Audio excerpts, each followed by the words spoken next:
जय वाल्मीकि जय भीम। जैसा कि आप सब जानते हैं, हाथरस केस में सीबीआई ने जो चार्जशीट दाखिल की है उसमें साफ तौर पर लिखा गया है कि पीड़िता के साथ पहले दरिंदगी की गई और फिर पीड़िता की जान लेने की नीयत से उस पर हमला किया गया। इससे एक बात तो साफ है कि हाथरस के आरोपियों को फांसी की सज़ा होने तो निश्चित है, लेकिन उन आरोपियों का क्या जिन्होंने उस हाथरस की बेटी के ऊपर संगीन आरोप लगाने शुरू कर दिए। क्या ऐसे लोगों के ऊपर कार्रवाई होनी चाहिए? अगर आप इस बात से सहमत हैं तो कमेंट करके अपनी राय जरूर दें और वीडियो को ज़्यादा से ज़्यादा शेयर करें। लड़की ने लड़के को बुलाया होगा बाजरे के खेत में, चूंकि प्रेम प्रसंग था। सब बातें सोशल मीडिया पर भी हैं, चैनलों पर भी आ चुकी हैं। पकड़ ली गई होगी, अक्सर यही होता है खेतों में। ये जितनी लड़कियां इस तरह की मरती हैं, ये कुछ ही जगहों पे पाई जाती हैं। ये गन्ने के खेत में पाई जाती हैं, अरहर के खेत में पाई जाती हैं, मक्के के खेत में पाई जाती हैं, बाजरे के खेत में पाई जाती हैं, ये नाले में पाई जाती हैं, झाड़ियों में पाई जाती हैं, जंगल में पाई जाती हैं। ये धान के खेत में मरी क्यों नहीं मिलती हैं? ये गेहूं के खेत में मरी क्यों नहीं मिलती हैं?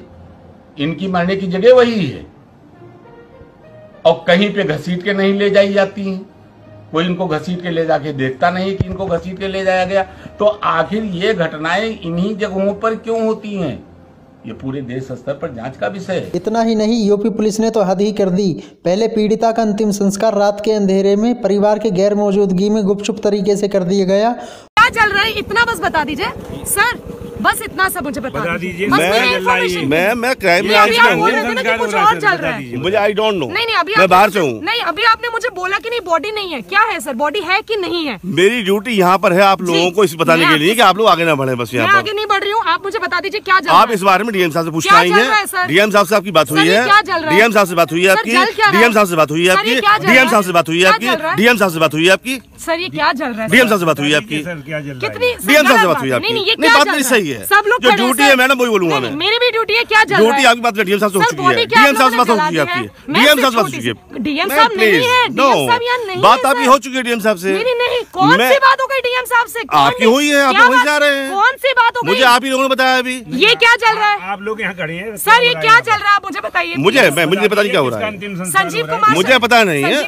मैं क्राइम ब्रांच में इंस्पेक्टर हूँ, ऑफिस में अटैच हूँ। मैं थाने में नहीं हूँ, मैं लॉ एंड ऑर्डर में लगाया गया हूँ। पे खड़े क्या चल रहा है सर? मेरी ड्यूटी लगाई गई है, मेरी गाँव में ड्यूटी लगाई गई है। कोई लॉ एंड ऑर्डर खराब ना हो यहाँ पर। बस यहाँ पे कोई नहीं। मैं रिक्वेस्ट कर रहा हूँ, आप सुन लें मेरी बात एक बार। नहीं सर, मेरी ड्यूटी यहाँ लॉ एंड ऑर्डर के लिए है। आपके सवालों को जवाब देंगे नहीं है। अथॉरिटी है यहाँ पे मेरी ड्यूटी ये नहीं जवाब दूंगा आपके सवालों को। सर आप बता सकते हैं, आप बता सकते हैं, कोई बता सकता है ये क्या चल रहा है? हाँ। और फिर यूपी के एडीजी साहब ने सामूहिक दुष्कर्म की बात को नकारते हुए इसे एक अफवाह बता दिया। उसकी अंत्येष्टि कराई गई। जो दिल्ली के पीएम रिपोर्ट में जो मृत्यु का कारण आया है वो गले में चोट होने के कारण और उसके दौरान जो ट्रॉमा होता है उसके कारण आना बताया गया है। इस बीच जो विधि विज्ञान प्रयोगशाला की रिपोर्ट भी अब प्राप्त हो गई है, जिसमें यह स्पष्ट रूप से बताया गया है कि जो सैंपल एकत्रित किए गए थे उसमें किसी तरह का स्पर्म और शुक्राणु नहीं पाया गया है। इससे स्पष्ट होता है कि कुछ लोगों के द्वारा प्रदेश में गलत तरीके से जातीय तनाव पैदा करने के लिए इस तरह की चीजें कराई गईं। और तो और हाथरस के डीएम ने परिवार को धमकी तक दे डाली। आप अपनी विश्वसनीयता खत्म मत करिए। तो मीडिया वाले मैं आपको बता दूं, आज अभी आधे चले गए, कल सुबह तक आधे और निकल जाएंगे, 2-4 बजे निकल जाएंगे। तो हम आपके साथ खड़े हैं। अब आपकी इच्छा, आपको बार बार बयान बदलना नहीं बदलना है, अभी हम भी बदल जाएंगे। जब इतने से भी काम नहीं चला तो परिवार के साथ डीएम ने क्या किया, आप खुद सुनिए। लड़की के भाई, यहाँ आपके घर क्या हो रहा है? आपके घर क्या चीजें हो रही है? जी कुछ नहीं हो रही, बस उनका फोन छुड़ा लिया है और वो हमको किसी को लेकर नहीं दे रही बाहर। फोन भी ले लिया आप लोगों से? फोन भी ले लिया है। तो अभी कैसे आप लोग, मतलब आप क्या चाहते हैं, क्या कहा आपकी मतलब जो भाभी है, माँ ने क्या बोला है? ये बोला था कि उनको बुला लाओ और हम उनसे बात करना चाहते हैं। आप भाभी माँ बात करना चाहती मीडिया से?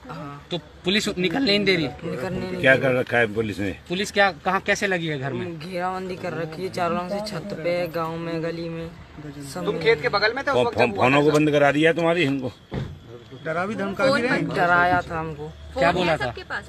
फोन नहीं है, फोन तो छुड़ा लिया है, पहले के किसी को बुला नहीं दिया। सबके साथ फोन ले लिया क्या? हाँ सब। तो क्या आपकी माँ ने और भाभी ने क्या बोला कि मीडिया को बुला के लाओ? हाँ न्यों कहा था मीडिया को बुला के लेके आओ, हम उनसे बात करेंगे। आप यहाँ कैसे पहुँचे हो, कैसे आने दिया? खेतों में के आए हैं, छुपके नियार के बहाने। क्या नाम है तुम्हारा? आने नहीं दे रहे क्या? आने नहीं दे रहे किसी को। अच्छा। हमारे ताऊ भी आ रहे थे कि हम तो अपने आदमी को बुला के लेके आएंगे, हम तो मीडिया वालों को बुला के बंद कर पुलिस डीएम साहब धमकी दे रहे हैं वहाँ पे? उनको धमकी दे रहे हैं। डीएम साहब क्या कह रहे हैं? उनकी छाती पे लात मारा से उनके दर्द हो रहा है। किसको छाती पे लात मारा? उनके किसने?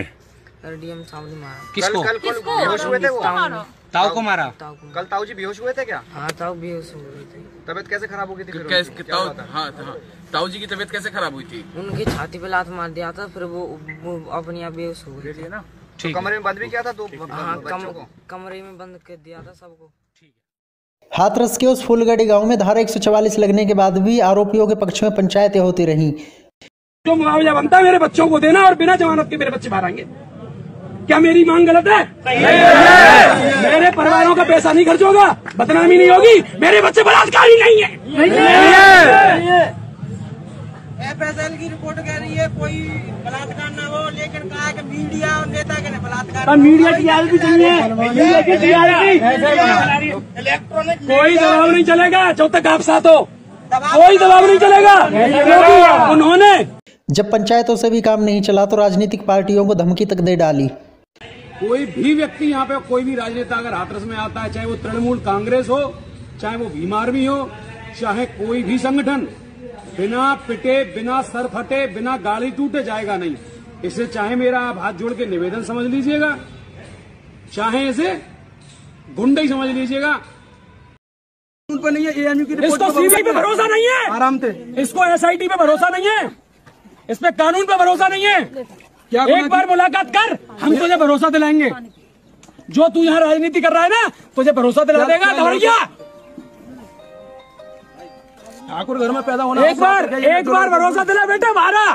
तेरे मुलाकात करने तेरे भाई आए बड़े, आजा जल्दी आ। लेकिन कुछ लोग तो इस केस को किसी और डायरेक्शन में ही ले जाना चाहते थे, जिसके लिए वो पत्रकार तक बन गए, यानी मीडिया का काम भी अपने आप ही शुरू कर दिया। जैसा कि आपको पता है कि हाथरस में जो मामला हुआ है उसमें एक पीड़ित पक्ष है, लेकिन उसे तो सारा मीडिया दिखा रहा है, लेकिन एक और पक्ष है जो यहाँ पर बैठे हुए हैं, जिनका कहना है कि उनके निर्दोष बच्चों को फंसाया गया है, जबरदस्ती फंसाया गया है। जबकि मां ने पहले बयान में सिर्फ एक लड़का बताया था, लेकिन फिर भी 3 और लड़कों का नाम लेकर के उन बच्चों को जबरदस्ती जेल में ठूस दिया गया है, गंभीर धाराओं में। और मेरे साथ वो मौजूद हैं जो उस वक्त घटना स्थल पर, मेरा मतलब है उस खेत में मौजूद थी, और जिस समय मनीषा जो पीड़िता बताई जा रही है, पीड़िता है, उनके साथ घास काट रही थी। तो ये इनको काफी कुछ पता होगा, लेकिन इनकी जो बात है वो अभी तक आगे नहीं पहुंची है। गांव का नाम बताइए। गांव मेरा फूलगढ़ी है। अपना नाम बताइए। नाम ओमकार सिंह है। ओमकार सिंह। हाँ, हम इसलिए नहीं बता पा रहे, हमें कोई पूछ ही नहीं रहा है। उसी पीड़िता के घर जाते हैं। ये बताइए, जिस समय लड़की उस खेत में तड़प रही थी, भाई उसकी मार पीट करके, और माँ वहीं पर और घास लेके माँ को गया, और लव कुछ की माँ आई। लड़की को किसने पीटा? माँ ने और भाई ने मारा। किसने मारा? माँ भाई ने मारा था। लेकिन वहाँ तो माँ तो अब कह रही है कि उन लड़कों ने मारा है। लड़का नहीं, वहाँ पे लड़का बताओ, झूठ है। आपको पता है आप कितना बड़ा आरोप लगा रहे हैं? पूरा आरोप है, यही बताओ। आप अगर फूलगढ़ी से हैं, आपको फंसाया जा सकता है, आपको पता है? फंसाया बिल्कुल को फंस जाता है। तैयार है इस काम के लिए? मतलब आपका कहना क्या है? 4 बच्चों के लिए मैं सूली पर चढ़ने के लिए तैयार हूँ। आपका कहना है वो निर्दोष फंसाए गए, तो फिर लड़की कैसे मर गई? लेकिन कहते हैं ना, सत्य में विजयते, सत्य की हमेशा जीत होती है। उसी तरह सीबीआई ने इस केस को बिल्कुल पानी की तरह साफ कर दिया है। इस केस से जुड़ी अगली अपडेट जो भी आएगी वीडियो बनाकर मैं आप सभी को सूचित कर दूंगा। चैनल से जुड़ने के लिए आप चैनल को सब्सक्राइब कर सकते हैं। जय वाल्मीकि, जय भीम।